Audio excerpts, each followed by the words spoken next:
Sejam todos bem-vindos ao 25º episódio do Storycast. Hoje teremos a honra de receber o professor Emiliano Unzer, da Universidade Federal do Espírito Santo, para falarmos um pouco sobre a história do Japão. Meu nome é Gabriel Jacomazzi, sou licenciado em História pela URGS, e ao meu lado está Kelvin Silva, nosso outro Storycaster, que vai se apresentar agora. Olá, gente, sejam muito bem-vindos. A presença de vocês muito me alegra. Hoje, então, nós vamos começar com o professor. Eu sou o Kelvin, faço mestrado em História na PUC do Rio Grande do Sul. E vocês já me conhecem, já gravei alguns episódios. Recomendo vocês a ouvirem. Notadamente um sobre Marco Polo, outro sobre Maravilhas do Brasil Colonial e um sobre a peste medieval.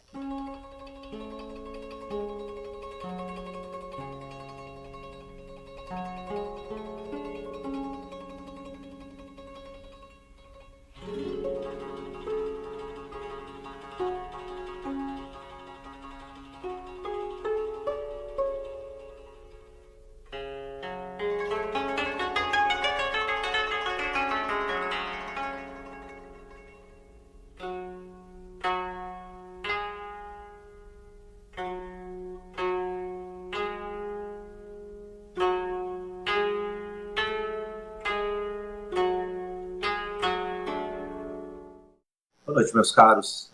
Primeiramente, é um prazer estar aqui com vocês. Me faz muito feliz estar aqui presente com vocês do Storycast, participar também desse movimento de divulgação do conhecimento histórico. Eu sou Emiliano Unzer, sou professor de História da Ásia, especificamente da Ásia, na Universidade Federal do Espírito Santo.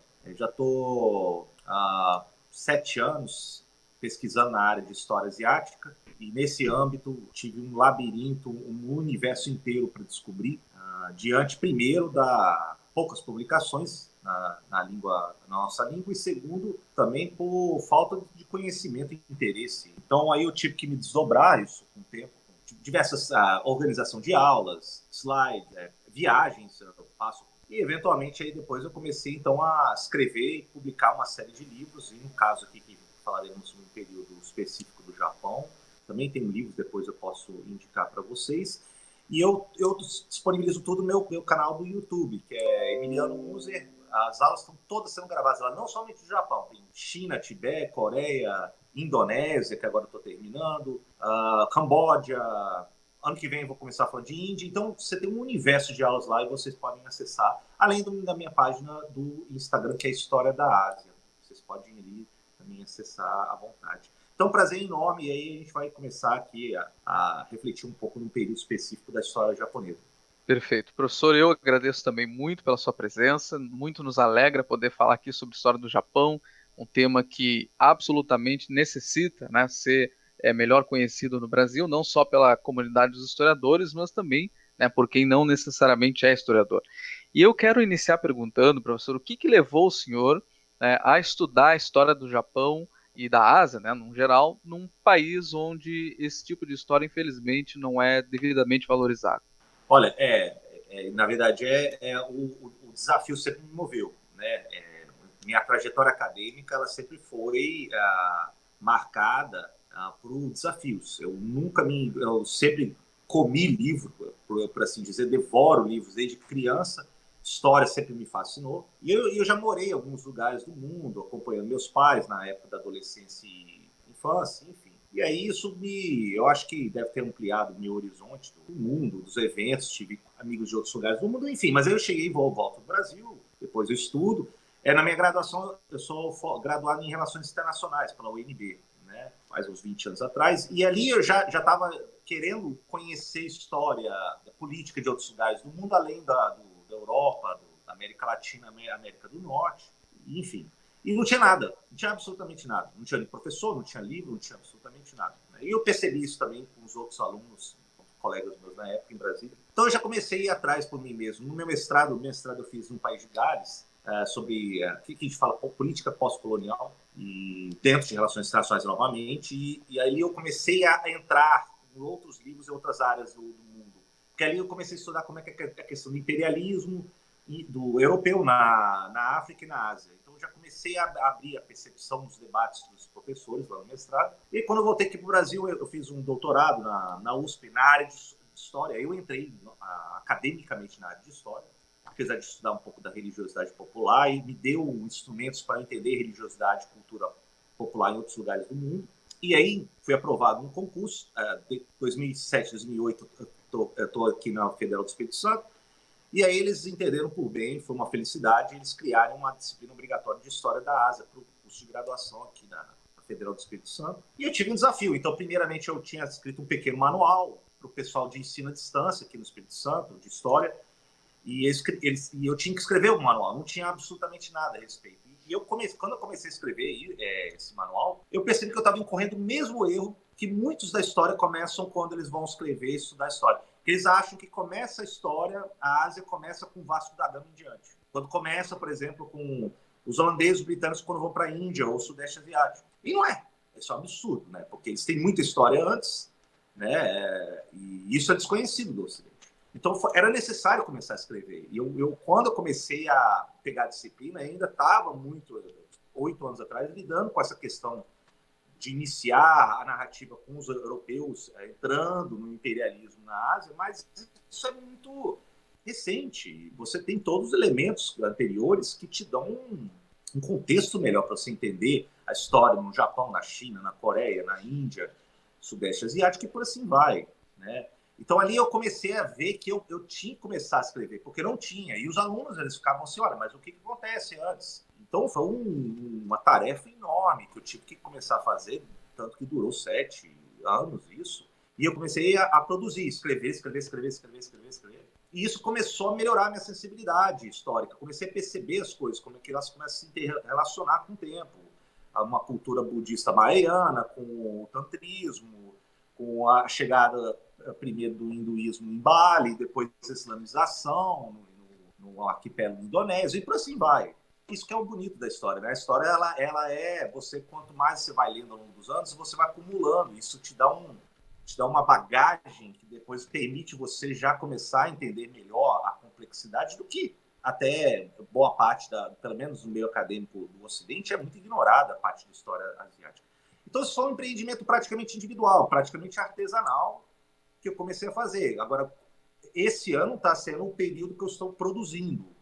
Eu estou gravando, estou sendo entrevistado, e isso é muito satisfatório, porque agora eu começo a ver a minha outra fase, que é divulgação, em vez da elaboração do material. Que legal, professor. Eu acho que aí está uma grande afinidade nossa, né? Uma coisa que nós nos preocupamos muito, que é a questão da divulgação. E é por isso, então, professor, que a gente, né, não apenas, né, lhe chamou, mas também estamos sendo muito entusiastas em tratar de alguns assuntos que não são hegemônicos, né, na história. Tanto a história árabe, agora, por exemplo, falamos de um outro tipo de dimensão histórica muito estereotipada, que é a do Egito. E depois a gente vai falar um pouquinho melhor até sobre as relações, né, entre os estereótipos que a própria história do Japão possui. Mas adentrando mesmo, né, o tema da história do Japão, agora fazendo um brevíssimo mergulho para que a gente consiga ter um panorama bem geral, assim, bem fundamental mesmo, né, e inclusive para nós historiadores, mas também para quem não é. Né? Eu queria perguntar ao senhor como é que a gente pode periodizar na história do Japão, já que periodização é uma coisa muito cara a nós historiadores. Né? Então, assim, que periodizações mais básicas, mais elementares a gente pode fazer, em especial em relação a esse Japão dito feudal aí que a gente vai, né, conversar melhor depois. Sim, então vamos lá, né? Vamos adentrar a questão do Japão. Então, o Japão, na verdade, ele tem uma divisão cronológica que é mais ou menos já incomum, e não cabe aqui discutir se ela é acurada ou não, porque aprofunda-se o debate. Mas normalmente entende-se que o Japão teve um período formativo antes de Cristo. Então, a minha referência aí é da era cristã, né? No período Jomon, quando aparecem as primeiras cerâmicas, talvez as cerâmicas mais antigas do mundo, descobertas do período Jomon, Yayoi e Kofun. Kofun já é no período dos primeiros séculos, aí, de 250 a 538 depois de Cristo, Kofun. E aí, depois de Kofun, você tem um estabelecimento de uma clã e todos os aliados nesse sentido, que eu vou simplificar como os Yamato. Os Yamato, eles começam a ter a proeminência, algumas planícies no sul do Japão, que são muito férteis. Eu me refiro à ilha principal maior, que é ao sul de Honshu, e aquelas ilhas um pouco mais ao sul, em especial Kyushu. que é muito próximo já da Península Coreana. Essas regiões são muito importantes para a história japonesa, porque você tem planícies, apesar da atividade sísmica, e a fertilidade. E uma coisa que vem do continente asiático, e uma coisa que ainda não está muito bem esclarecida, é como que chega, por exemplo, chega o arroz. Foi fundamental para a sociedade japonesa o arroz, assim como para o leste asiático, que você permite o crescimento populacional e o estabelecimento de grandes sociedades. Se você não tem uma cultura de base, você não tem população. Sem população, você não tem poderio político. Então, começa por aí.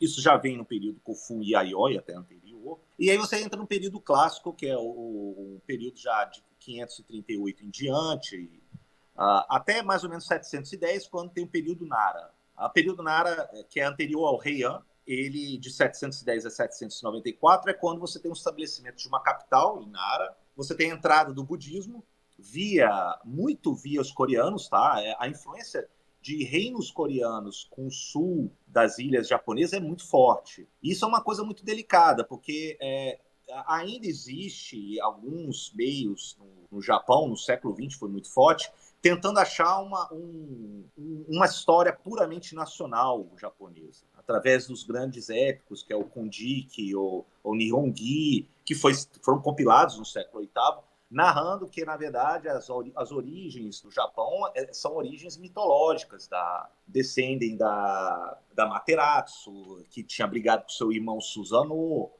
e dela começam os descendentes, é narrado pelos esses épicos, descendentes que são os reis, aí, os líderes desse Yamato, dessa clã Yamato, que estão, inclusive, até os dias de hoje como parte da família imperial japonesa. Então, você tem a narrativa já historicamente mais sólida de um regente do século VIII, se eu não me engano, que vai ser o Jimmu. Jimmu, ele fala, olha, sou descendente da Materaço, porque faz parte de um processo de tentar tornar nacional a história japonesa. Mas a influência de imigrações, de fluxo de coreanos do leste asiático é notória, assim como a cultura do arroz, da forja do ferro, né? Entre várias outras coisas. Inclusive, etnicamente, eles já são um pouco mais ligados. Porque anteriormente você tinha os povos que não eram muito diferentes. Enfim, isso já é outro assunto. Esse é o período Nara, e depois vai vir um período que a gente vai analisar mais em demorado, que é o período Heian. Vai vir no final do século VIII, 794, até aí o período Kamakura, 1185, que é um período já de desagregação de um Estado que estava se consolidando no período Heian. E esse período Kamakura vai ser um período já de mais fragmentação das lealdades dos grandes senhores, que se fala os daimyos, até 1333. Depois tem um período maior ainda de desagregação do período Muromachi. E somente no final do século XVI para o XVII começa a ter um período já de estabilidade e grande centralização. E até de isolamento internacional, que vai ser o período Edo, o período dos Tokugawas. E depois haverá uma espécie de volta à restauração do imperador Meiji, no Meiji, em 1868. Depois, ao longo do século XX, vai vir o outro imperador Taisho, depois o imperador Showa, que é o mais conhecido da gente, por ter atravessado aí a Segunda Guerra Mundial. O período Heisei, depois com a morte de Hirohito em 1989, e depois o período Reian, que é a atual. É sempre, nesses últimos, sempre em homenagem ao título que o imperador japonês guarda. Hoje, claro, o imperador japonês ele tem uma função mais de Estado, de símbolo, né? Mas, por vezes, ele teve disputas e até certas lideranças sociais no meio político japonês. Então, acho que mais ou menos, simplificando, é mais ou menos isso que a gente enxerga, as divisões cronológicas da história japonesa. Muito obrigado pela resposta. E dentro dessa cronologia, pensando especificamente o período Heian, qual é a importância, relevância desse período? O que o difere dos demais períodos da história japonesa? O que destaca esse período? Perfeito. Então, eu considero o período Heian como um período formativo. No período anterior, o período Nara, que é dos 710 a 794, você já tem a entrada de ideologias de cultura que vinha da China, da Península Coreana, que foi, por exemplo, o budismo. Mas também existiam estudiosos, os letrados, que estavam imbuídos nos estudos clássicos confucianos. E eles trazem toda a ideia disso. O confucionismo ele é uma proposta de organização burocrática e cívica, ela não é propriamente uma religião. E isso serviu muito para estruturar, por exemplo, o Império Chinês. E também isso vai influenciar muito os vários reinos coreanos. Agora, isso resvala para a área não somente burocrática, os valores cívicos, como também até a compilação de códigos jurídicos. Isso é um marco. Então, que quando no período Nara começa a chegar boa parte do século VIII, você já tem um repensar de como estruturar um estado iniciado pela clã dos Yamato no sul do Japão. Percebo que eu não estou falando todo o Japão, porque isso vai ser uma série de séculos que vai demorar para conquistar todas as regiões do que hoje a gente considera como Japão. E o período Nara, depois ele vai sofrer uma série de instabilidades. Primeiro por divisões na corte. Quando eu digo a corte, eu digo a família real, todo a entourage, né, o pessoal e também os aliados, porque não é somente a família real, você tem clãs muito poderosos que atuam junto e até se casam com membros da família imperial, né, em torno do imperador Tenno. E aí o período Nara ele entra num período de declínio através de divisões, tem até um período que é de fome, é uma coisa que assola a história da humanidade ao longo do tempo, epidemias, no caso aí você teve surtos de varíola, então eles decidiram, por bem, trocar a capital, mudar a capital de Nara para a Heian-kyo. Heian-kyo hoje a gente conhece como Kyoto. E Kyoto ela vai, nesse período Heian, então 794, quando você tem a mudança da capital imperial, você tem já um período marcado de mudança. Então, por aí você já começa a entender, porque Kyoto, aqueles que gostam do Japão sabem muito bem, Kyoto é a cidade, o coração cultural histórico. Bem que os americanos pensaram em bombardear Kyoto, mas eles perceberam que ali ia gerar ainda muito mais problemas nos bombardeios que os americanos fizeram com as cidades japonesas. Então, ali foi preservado como símbolo da família imperial, do passado imperial japonês.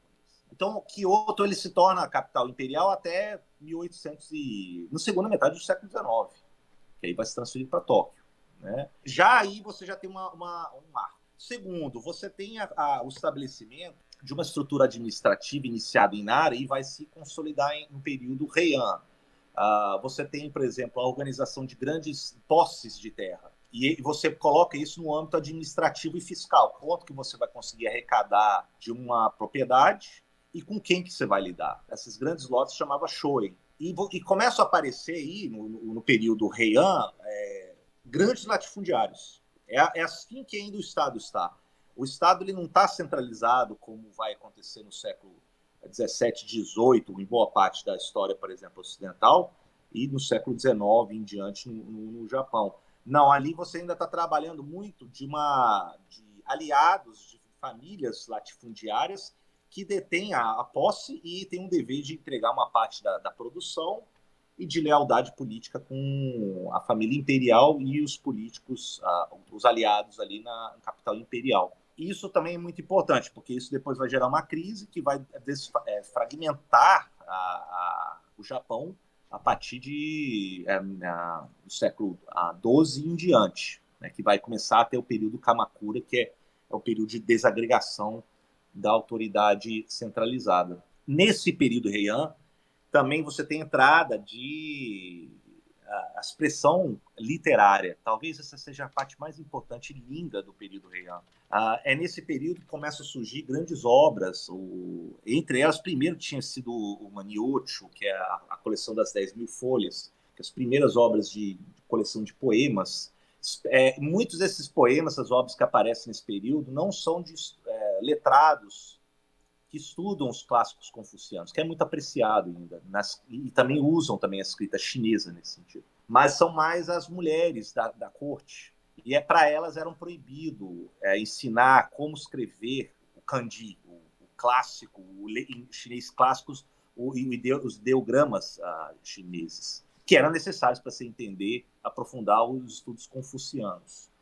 Então elas começam a desenvolver uma escrita mais cursiva, que é o kaná. E o kaná vai ter o hiragana, que é muito mais do fonético, e o katakana, que está muito mais ligado aí às expressões japonesas que elas usam. Então você surge épicos. né? Um deles vai ser da Seishonagon, que vai ser o livro do travesseiro, mas talvez o maior monumento, um dos maiores tesouros literários da humanidade, que vai ser o conto de Kenji, da Murasaki, que é um dos maiores livros do mundo, da literatura mundial. E como é que se passa que a Murasaki ela é uma mulher da corte, mas ela não é parte da família imperial. E ela narra a história de um príncipe brilhante, que ela fala que é o Kenji. Então é o conto do Kenji Monogatari. E é nesse período que ela começa a compilar, escrever. É imenso a obra dela. E ela descreve todos os meandros da corte, as roupas, as comidas, o código, as intrigas, as traições, as viagens, o crime. Ela compila praticamente um panorama inteiro da corte, da sociedade japonesa, né? Então é uma coisa muito valiosa para a história. Como é que isso fez com que nós tivéssemos algum material para entendermos o período Heian? Como é que a corte começa a se estabelecer, como é que ela trabalha nas suas etiquetas, nos seus valores, né? Então, isso para mim, talvez, no meu caso, seja o momento mais importante do período Heian, a cultura Heian, né? Durante esse período, você tem a entrada de budismo de outras vertentes vindos da China e da Coreia. Por exemplo, durante o imperador Kanmu, talvez o imperador mais famoso aí do período Heian, ele que muda a capital. Durante o período da regência dele, começa a vir budistas como o Saisho, que apresenta a escola Tendai, que é muito ligado ao budismo mahayano, que é muito forte na Coreia e na China, em que ele apresenta que é possível ter um budismo apenas dependendo da salvação individual, não dependendo de outros fatores. O que o budismo apresenta é algo magnífico, porque, na verdade, ele ignora questões de estratificações, porque ele permite a salvação de qualquer um. Isso também atrai muitas mulheres, né? Isso não somente no Japão, como também na China, as classes mais populares na China, na Coreia, na Índia, porque você quebra toda a questão da divisão social quando você propõe um discurso universal. E o budismo ele propõe isso. Qualquer um pode buscar salvação. E o ramo mahayano ele também descreve a possibilidade, através da meditação, do esforço espiritual, você poder atingir a iluminação. Então, chega essa escola Tendai, que dá uma coloração mais japonesa do budismo mahayano, né? Também chega também o monge Kukai, é fascinante, porque ele chega também com a tradição budista tântrica, que é muito ligada à questão da fertilidade, da natureza, e por assim vai. Então, é um período muito seminal da história japonesa. Você tem questões culturais, questões ideológicas, questões políticas, e o que eu interpreto é que é o último momento de certa centralização e ordem do que estava se estruturando, desde a compilação dos códigos jurídicos do período Nara, baseado no código Taihou, por exemplo, ou seguindo o princípio confucionista, que é o Ritsuryo, e por assim vai. Aí depois, com o período Kamakura, que segue depois do período Heian, você tem já uma desagregação dessa estrutura nascente do Estado. E aí as forças elas começam a se localizar em torno de grandes senhores novamente aí na história japonesa. Eu acho que é isso, mais ou menos. Obrigado, professor. São tantos aspectos, dá vontade de comentar cada um detalhadamente, né? Mas eu fiquei pensando acerca justamente dessa questão cultural, né? Desse poder cultural que o período Heian legou, né, à posteridade. E eu fiquei particularmente mais interessado na obra, né, que o senhor citou, que é tida aí como uma das maiores, né? Se a gente fala aqui no mundo ocidental e no mundo europeu, talvez a Divina Comédia, né, seja a obra maior, e no mundo, enfim, árabe e islâmico, talvez seja aí As Mil e Uma Noites. Seria correto dizer que no caso da história do Japão seja essa obra que o senhor citou, e até se puder falar um pouquinho melhor sobre ela? Sem dúvida, a singularidade da obra, né? Eu sou suspeito, então eu coloco essa obra como uma das maiores façanhas, assim como você citou outras obras lindas, né? Ela é mais de cunho descritivo, social. Existem outras obras na literatura japonesa que vai estruturar até a questão da família real, a família imperial japonesa, que vai ser, por exemplo, o Nihongi, ou Kojiki, né? Que vai remeter às origens divinas da família imperial, como que os japoneses são filhos dessas divindades. Aí já tem uma outra questão sobre como isso vai ser trabalhado numa religião própria, que vai fundamentar um nacionalismo que vai ser exacerbado por vezes na história japonesa, não somente no século XX, né? Talvez até exacerbado pela condição insular das ilhas japonesas, que aguça isso por vezes, né? Eu acho que ela entra nesse rol de grandes épicos, no sentido de que o Kenji Monogatari ele inicia praticamente a literatura japonesa junto com outros. Então, as obras de Homero, ela inicia também toda a questão da cultura, da língua helênica, a cultura grega, e também As Mil e Uma Noites, apresentando já um retrabalho da cultura persa. Na verdade, até indicar outro livro que não foi traduzido ainda para o português, infelizmente, que é o grande épico persa, que é o Shahnameh, Livro dos Reis. É lindíssimo. E ele fala como é que o Ferdowsi ele escreveu para o Mahmud Ghazni no século XI, esse grande épico mostrando que os persas, o herói Rostam, ele combate aqueles considerados não civilizados. Ele fala bárbaros, mas aí tem outra questão. E aí, nesse embate, ele mostra que a alma, a cultura persa, ela é em detrimento dos outros povos que eles combatem, como o herói Rostam combate, né? O conto de Kenji, ele também apresenta também questões de guerra, a questão da corte. Isso dá um teor singular para a língua e literatura japonesa, porque até então você ainda tinha muita questão mais ligado ainda do que vinha do leste asiático, da língua chinesa, que ela foi a língua chinesa, os estudos confucianos, ele era muito prestigiado pelos letrados em toda a região do leste asiático. Muitos iam estudar para aprovação dos exames imperiais nas capitais chinesas. Era um grande prestígio. Muitos coreanos assim foram, muitos japoneses que poderiam assim foram, eles voltavam com um prestígio enorme. Mas o que nasce com o Murasaki é uma literatura, uma língua deles. Ela começa a elaborar, talvez como até Shakespeare fez, conceitos que até então não tinha. Talvez um dos conceitos mais bonitos seja o Mono no Aware. Mono no Aware é muito complicado você traduzir. Isso aparece na obra dela.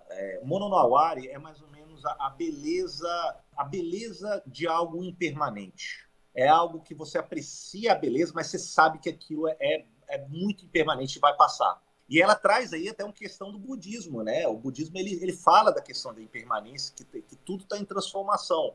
Então, por isso que você deve considerar a beleza do momento, do agora, né? Essa ênfase até da meditação, você se concentrar no agora, no que você está agora fazendo, se concentrando, e não no que você imagina que vai vir depois ou que foi antes, que é fonte até de ansiedade, de estresse na sociedade ocidental. Ela trabalha esse conceito da impermanência com a beleza. Então, ela descreve a questão das flores, as cerejeiras, quando começa a vir o outono, o inverno, como é que isso começa a surgir depois na primavera. É lindíssimo. E ela traz esse universo budista trabalhado para a literatura japonesa. O livro dela trata muito da questão de um príncipe, que ele não está na linha sucessória. E ele tem uma série de frustrações. O Kenji, ele tem várias amantes, tem muitas mulheres que, claro, por ele ser um príncipe da família real, embora menor, ele atrai muita atenção. Ele tem frustrações da vida dele, que é muito narrado, ele perde a mãe cedo, ele procura a figura da mãe em uma outra mulher, e depois ele tem um caso com a madrasta, e por assim vai. Não tem como resumir esse universo. Ele tem que ser visto, lido pouco a pouco, introduções, e depois a pessoa, se puder, leia uma tradução dela. Para o japonês moderno foi feito isso, porque o japonês antigo é muito difícil. No final do século XIX eles conseguiram fazer isso para o Japão moderno, e hoje tem traduções para o inglês. Então cabe a pessoa ler esse clássico. Sem dúvida é na altura dos grandes do mundo que você citou, né? E não cabe a mim que resumir uma obra tão magnífica quanto foi o conto de Kenji. Uma dica: ao acessar nosso perfil do Instagram, no canto superior direito você verá um sininho. Clicando nele, você poderá ativar notificações para todos os nossos posts e stories. Faça isso para não perder nenhuma novidade.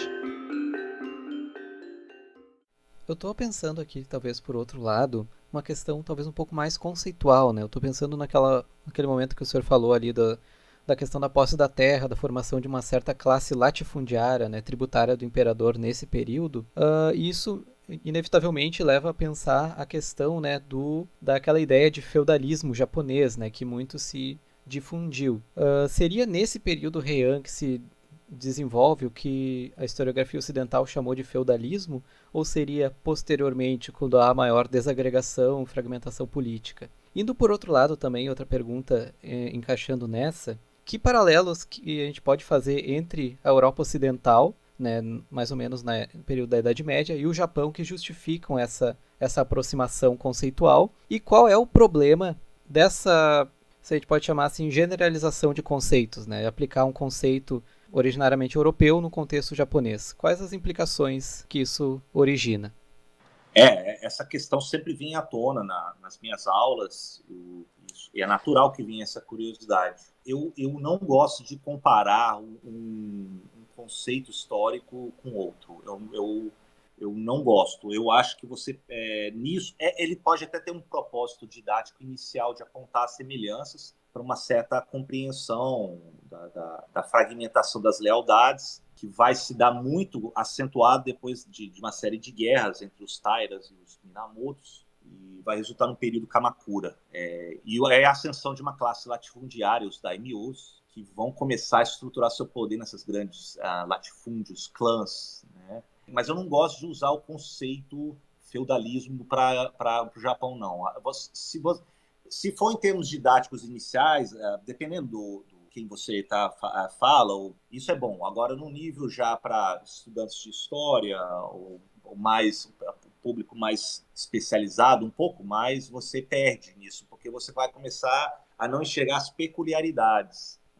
Primeiro, porque você não teve a questão do cristianismo no Japão, e você teve uma figura já muito venerada, que era o Tenno, baseado numa ideia já de nacionalismo, uma ideologia nacionalista japonesa, que vai ainda configurar a ideologia do imperial, da figura do Tenno. Os imperadores eles começam, inclusive, a se retirar do envolvimento na política, que é o conceito de Eisei, que os imperadores começam a se cuidar mais das questões dos mosteiros, da religião, do que propriamente a política. E nesse período Heian, justamente quando começa a aparecer lideranças, uma espécie de coordenador geral de expressão militar, que vai ser o Sei, que vai ser o que a gente simplifica como Shogun. E o Sei Taishogun, o generalíssimo subjugador dos bárbaros, né? Porque ele é uma figura que aparece para administrar a política geral em nome do imperador, não é da família imperial, e ele é nomeado, ele é chancelado pelo imperador para cuidar disso. E inicialmente aponta-se, né, no caso do Seitai Shogun, que a gente simplifica como Shogun, a um papel até de militar, de questão de subjugar rebeldes e os considerados bárbaros, porque existiam muitos povos no arquipélago japonês que ainda não estavam submetidos no Estado Heian. E começa nesse período, né, aponta-se esse cargo, que depois vai ser fundamental no período dos Tokugawas, que vai aparecer a figura do Shogun, né? Aí a figura do Shogun é a máxima expressão política no cenário político japonês. Ele aparece nesse período Heian. Agora, no período Heian ainda existe uma certa centralidade dos domínios ainda, desses grandes latifundiários. Agora, eu não gostaria de botar em termos de feudalismo, porque, por exemplo, você tem sim os grandes senhores latifundiários, eles começam a organizar forças próprias, militares, lealdades dos camponeses e por assim vai. Só que você não tem, por exemplo, aquela questão do determinados cavaleiros que poderiam servir com serviço para o grande senhor, eles não teriam lotes de terra. A classe militar, que é os bushis, né, que a gente vulgariza como samurais, surge, mas ele ganha salário, ele não ganha nenhum lote de terra, né? Então é muito complicado botar um modelo para outro. Inicialmente é uma boa você comparar, mas existem diferenças, né? Existem diferenças muito grandes aí, que aí cabe depois refletir mais as peculiaridades. Agora, esse período do século IX, X, é um período muito problemático.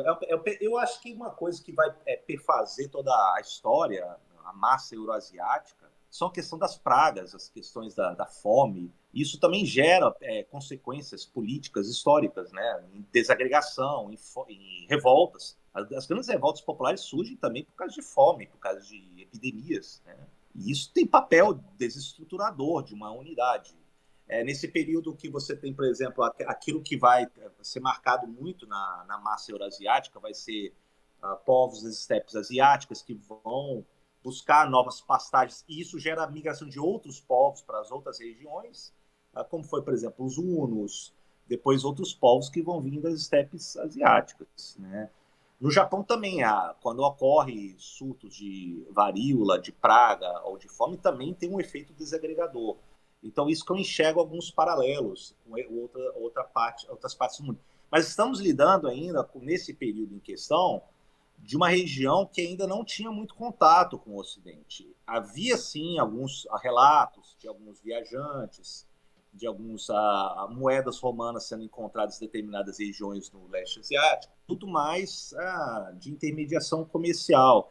Essa parte do leste asiático ainda é uma região muito isolada do restante do Ocidente. Eles têm, então, uma peculiaridade histórica própria, né? A ligação que o Japão tem com a Península Coreana e o Império Chinês. Aí existem também os piratas japoneses que foram assolar o Sudeste Asiático, mas isso já é um outro período, e por assim vai. E é interessante, porque são os chineses que nos oferecem os primeiros relatos escritos do que era o Japão antes do período Nara, porque eles compilam as narrativas. E eles falavam, e é curioso, eles falavam que é o povo que eles chamavam de Wa. E Wa significa anão. Então eles consideravam os japoneses como anões, né? E por assim vai. Mas eu acredito que esse modelo de feudalismo, de Idade Média, é meio complicado. Eu usaria apenas para um momento didático, mas depois para apontar as diferenças entre elas. Agora, no período Kamakura em diante, você tem certamente um período de fragmentação em torno de grandes latifúndios, e aí ascende as classes de servidores, inclusive militares, a serviços desses grandes senhores latifundiários que são os daimyos, né? E esse período, professor, ou melhor, né, essa feudalização do Japão, né, que, como o senhor disse, é uma transposição mais, né, de um conceito ocidental para uma história que tem um paradigma diferente, produziu e ainda continua produzindo uma profusão gigantesca de imagens, né, e é muito presente, por exemplo, nos animes, em filmes ocidentais, mesmo filmes samurais, até filmes mais assim recentes de ficção científica, Star Wars. O próprio visual do Darth Vader, por exemplo, é um visual baseado no samurai, né, que é essa figura tão presente no nosso imaginário. Eu queria que o senhor comentasse um pouco sobre justamente esse elemento aí que caracteriza bastante essa feudalização do Japão, né, que é talvez o samurai. Né? Quem era o samurai? O que ele fazia? Qual era a sua posição social? E engatando nisso, né, e continuando nessa questão do imaginário, o que o senhor acha que produz tanto fascínio, né, tanto maravilhamento no Ocidente com relação a essa história feudalizada, né, do Japão? Sim, então vamos lá. O samurai em questão, ele, na verdade, ele é um produto histórico do seu tempo. Então, ele é uma classe de guerreiros que defende as grandes propriedades. Essa é a função dele. Ele é um servidor, ele é um bushi. Só que, no caso do Japão, isso é trabalhado ainda mais do que o confucionismo pregava, que eles bebem dessa fonte, de como deve uma sociedade ser estratificada. E, é claro, no topo está aí a família imperial, depois, salvo engano, são os guerreiros, os sacerdotes, e depois vem os camponeses, e lá embaixo tem os comerciantes, os mercadores. Por quê? Porque existe a questão da valorização, e porque a gente sempre tende a achar que as castas só existiram na Índia, né? E tem consequências até hoje. Mas no Japão teve. Na China teve também essa questão das castas, a questão da imobilidade social, que vai gerar até uma enorme tensão com o crescimento da classe mercantil no século XVIII, XIX em diante. Agora, a classe guerreira sacerdotal, ela é responsável, primeiro, pela questão das interpretações das narrativas, da ideologia, do ensino, que é muito restrito, e os guerreiros, que é a questão da valorização da ética, do guerreiro, que isso vai ser depois muito trabalhado e idealizado no Japão no final do século XIX e início do século XX, né? Tentando idealizar algo que não foi do jeito que eles narram, porque no final do século XIX e início do XX buscou-se idealizar essa figura do samurai como algo ideal, o código o caminho do Bushi, o Bushido, né? E não foi bem assim. Na verdade, ele era um guerreiro a serviço de um grande latifundiário, ele era valorizado, ele tinha suas funções militares e até de arrecadação fiscal, de polícia, né? De dirimir disputas entre camponeses e por assim vai. E o que vocês notaram, claro que é estranho para nosso contexto histórico, os mercadores estarem na base. Tirando aquelas classes que não são nem classes, né? Que eles falam que nem entram na pirâmide estratificada inspirados no confucionismo. E o samurai tinha essas funções. Mas o que eu vejo hoje é muito mais uma idealização do que o governo japonês tentou fazer no século XIX do que o século XX. Então a gente tem que tomar muito cuidado como é que a gente é produto dessa política que depois chegou a gente, depois havia o contato com os americanos da Segunda Guerra Mundial e chegou a gente por vários meios midiáticos. É uma idealização de algo que foi muito mais complexa. Mas o samurai era, por exemplo, valorizado como uma força policial, militar. Existia, inclusive, divisões entre eles, né? Mas ele era muito valorizado. Ele poderia andar com 2 sabres, ele tinha direito a um sobrenome, era muito custoso, inclusive, para manter o seu estilo de vida como uma pessoa ligada também a questões do treinamento militar. Isso tem uma série de coisas. Agora, o que eu acho curioso é o fato de colocarem, por exemplo, o confucionismo coloca o mercador na base. Por que isso, né? O mercador comerciante na base?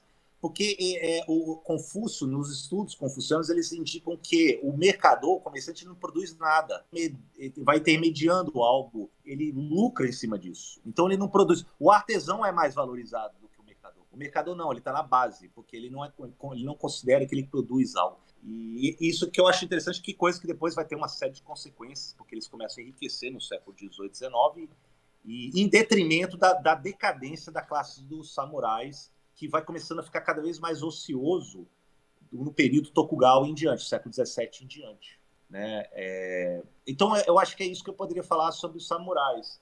Como é que ela entra na nossa fascinação? Na verdade, os primeiros relatos que chegam no Ocidente vão ser os portugueses, depois os espanhóis, até São Francisco Xavier chega, inclusive, está lá no sul do Japão. Depois eles são banidos, é um édito, série de éditos de isolamento, que começa no início do século XVII. Mas como é que isso chega a fascinar o Ocidente, a percepção do Ocidente? Eu acredito que, primeiro, seja pelo fato dos Estados Unidos terem guerreado contra os japoneses na Segunda Guerra Mundial. Foram praticamente os americanos, junto com alguns aliados, que derrotaram os japoneses. Que até então os japoneses tinham ruínas coloniais, dos impérios coloniais do que tinha no leste e sudeste asiático. Isso já é uma coisa muito notória. Então, quando os Estados Unidos vai para cima do Japão, na Segunda Guerra, ele traz essa percepção para os Estados Unidos. E essa percepção ela é retrabalhada depois para todo o Ocidente. Primeiro, como o que até então a Segunda Guerra é retratado como muito negativamente o Japão, né? Como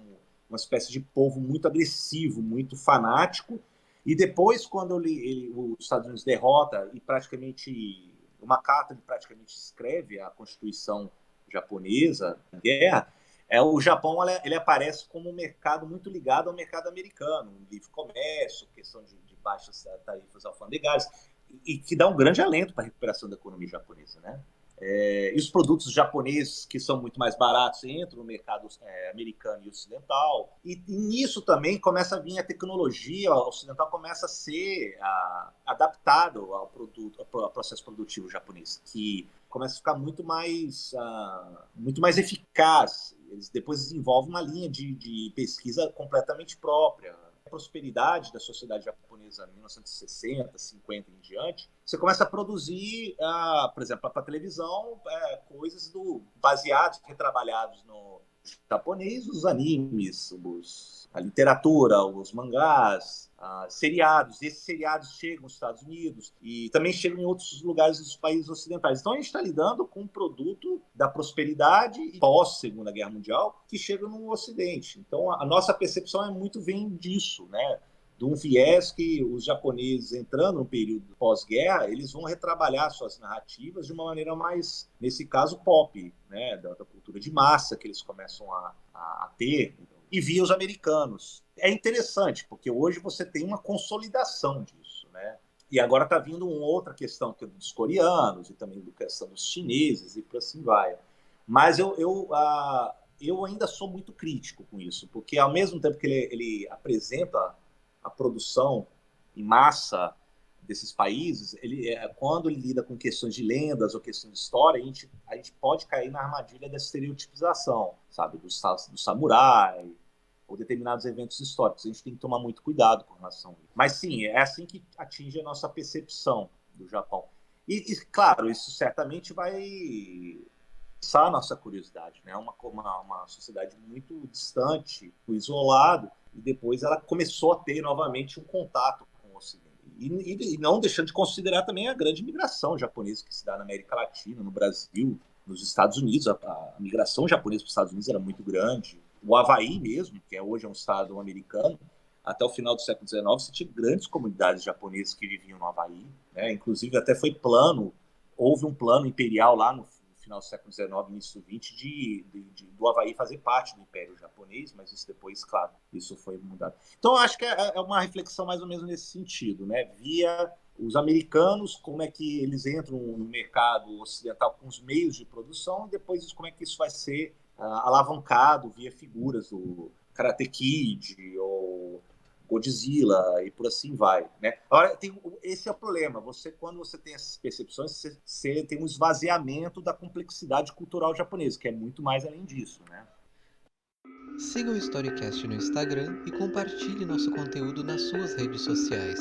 Assim você vai estar nos ajudando a compartilhar o conhecimento histórico com o maior número de pessoas possível. Pensando um pouco agora, pegando o gancho dessa questão dos estereótipos, a questão dos imaginários sobre o Japão, né? Eu queria trazer mais ou menos a título de caminhar o encerramento da nossa conversa, retomando também um pouco do que a gente falou lá no início, né? Sobre demandas por história da Ásia, história do Japão. Eu queria pensar agora um pouco a questão do ensino de história, né?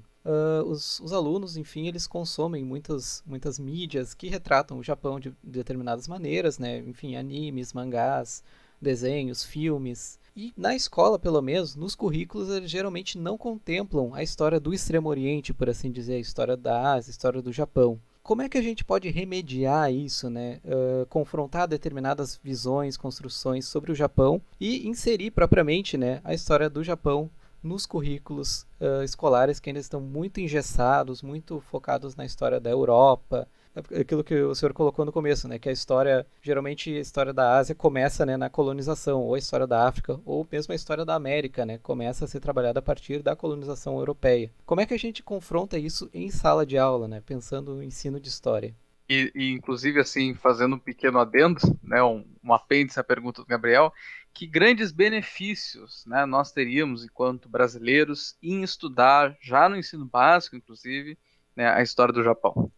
São excelentes questões. O que se pode fazer é você começar a trabalhar na base. Eu já vejo até a intuição de vocês de perceberem isso, de trabalhar no ensino básico, ensino fundamental e no ensino médio. Porque a partir dali você cria uma percepção mais ampliada do mundo. Porque a história, ela lida com o tempo, mas ela lida também com o mundo, né? A gente tem uma necessidade de interpretar o tempo, mas também interpretar o mundo. E nesse sentido, a gente tem que ter coragem. No ensino básico, você tem que trabalhar as mídias de massa, sim, porque ali você desperta a percepção, a curiosidade do que está lá, né? As pessoas entram em contato. Você tem uma geração nova agora vindo, muito ligado à questão coreana, também a curiosidade a respeito da China, e o que está me animando muito. Isso é uma percepção, também uma onda até que está vindo no Ocidente, não é somente aqui no Brasil, não. O Japão existe algo magnífico, que é a grande comunidade nipônica aqui no Brasil, que já faz uma ligação natural. Já vi muitos relatos deles, inclusive, falaram, olha, causa até uma angústia eles não entenderem a história deles, né? Então, até uma maneira pessoal, com muitos descendentes japoneses, né? E assim como também não foi durante o completo esquecimento e ignorância que a gente tinha a respeito da história africana, sendo que você tem aí um pilar da formação nacional brasileira vindos da África e eles não têm nem sequer um sobrenome para rastrear a identidade deles, fazer uma ligação deles com o continente africano. Essa violência identitária é uma coisa horrorosa. E agora você resgatar a história, por exemplo, no caso da história da África, está sendo um grande sopro de vida que a gente está tendo na área historiográfica, né? Estamos ainda engatinhando.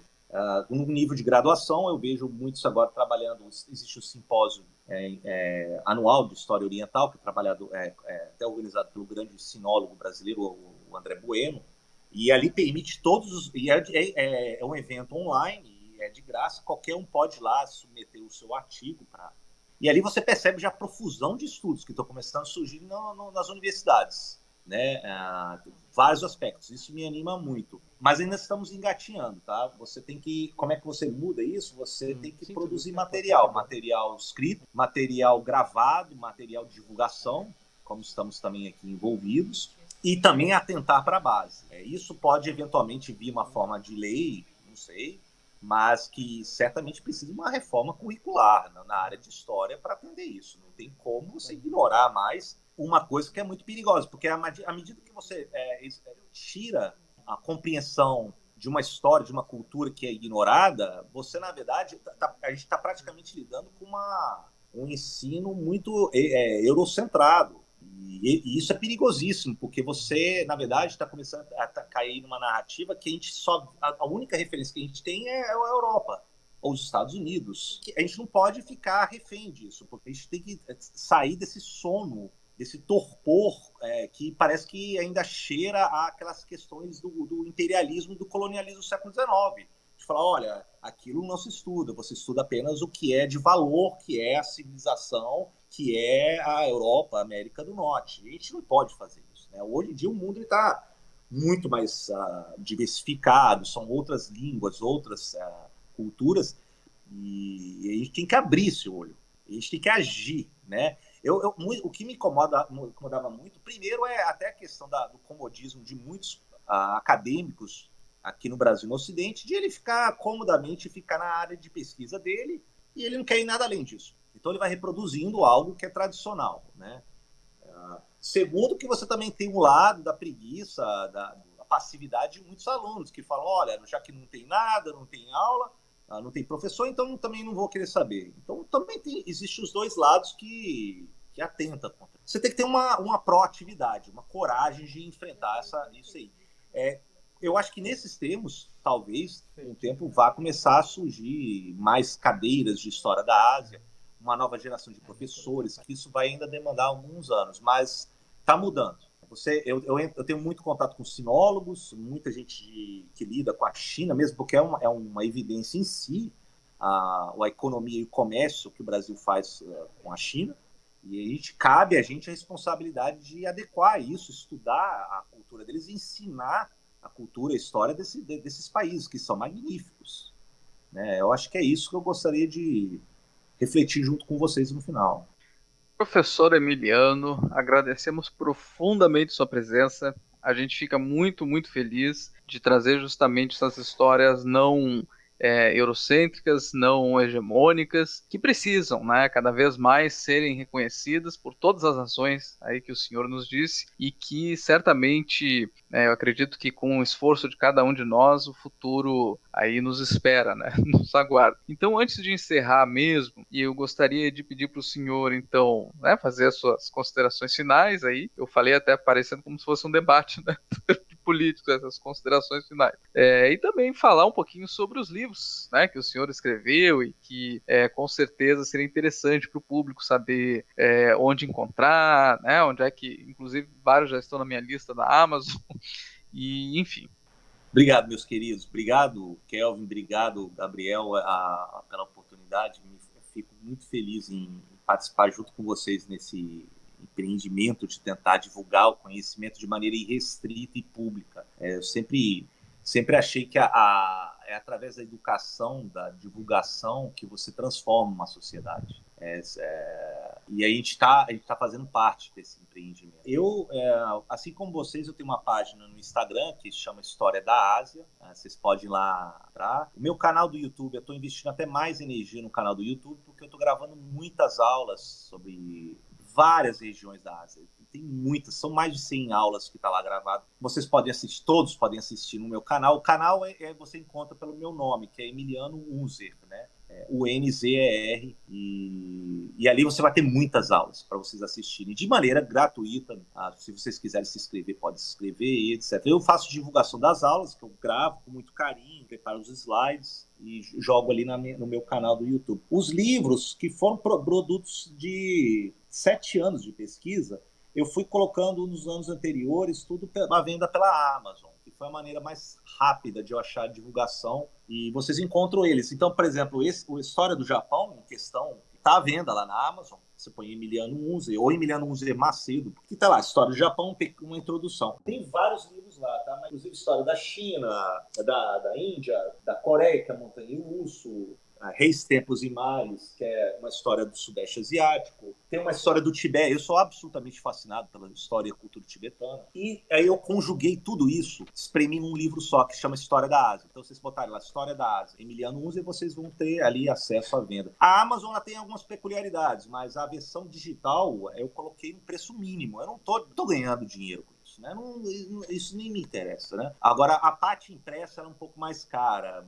Vejo que muitos querem a parte impressa, só que isso vai depender da Amazon americana, porque é lá que se imprime e tem a distribuição, tem um frete, etc. Então custa mais alto o impresso. Infelizmente, isso não é culpa minha, isso é da Amazon. Agora, a versão eletrônica eu acho que está bem acessível. Vocês podem acessar na Amazon ou assistir minhas aulas, que são baseadas nos meus livros, ali no meu canal do YouTube.